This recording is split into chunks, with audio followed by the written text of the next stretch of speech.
I think I'd be less acceptable if I hedged. I really do.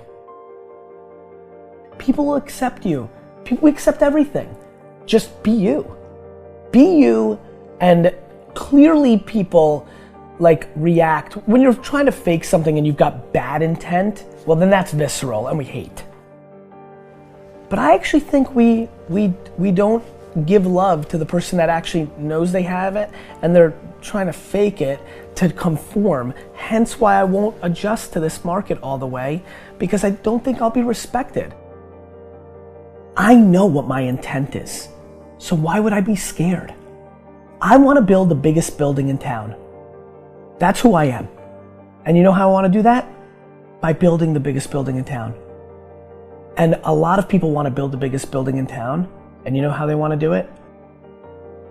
By tearing everybody else's building down. Poverty is passed on. It's taught in your families. And middle class is taught in families. And so the people right now who are sitting at home, who are struggling financially or worried about money or unhappy, they may be making a lot of money, but unhappy with what they're doing, it was probably taught to you. You know, your super ego was taught, get a job, work hard, or you'll never be rich, or the rich are evil, or whatever. And until you change your mindset, Correct. Money won't help you, right? Correct. And we see that with people that win the lottery, people that make more money, they still have the same problem. Right. Because they have that poor man's soul. Right. If you're poor, you'll always be poor. That's really hard for people to Yeah, understand. the money will disappear that fast. Just like most pro athletes, they make millions of dollars, and but 65% are bankrupt 5 years later. It's because they come from poor families. Now you tell them that, they get very angry at you. It's the rich fault. It's you guys ripped me off and government ripped me off. But unfortunately, what Mr. Lipton was saying, it's passed down genetically.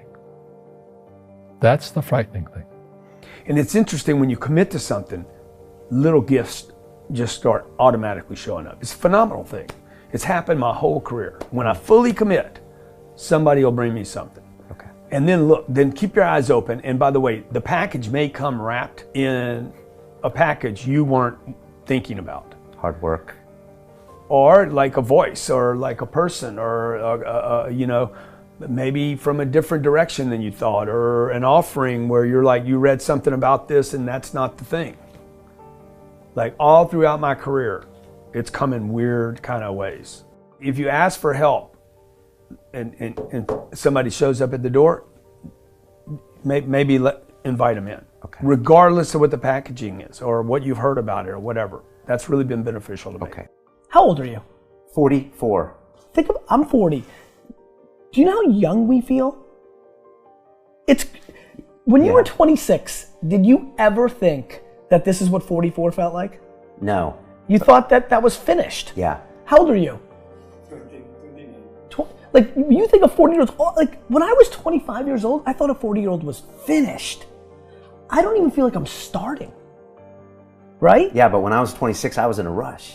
I understand. And all of those guys and girls on the streets last night, when you say that to them, like their face kind of goes blank, because all the stuff they watch, MTV, music videos, it's all about the bling now, and the this now, and the this now. And MTV's tamed. You start following people on Instagram, and it's a disaster. They're all pushing, like, it's all about champagne and private planes, and you can get it too, and just sign up for my course, and everybody's falling for it. So I'm coming out, and first of all, I want to be historically correct.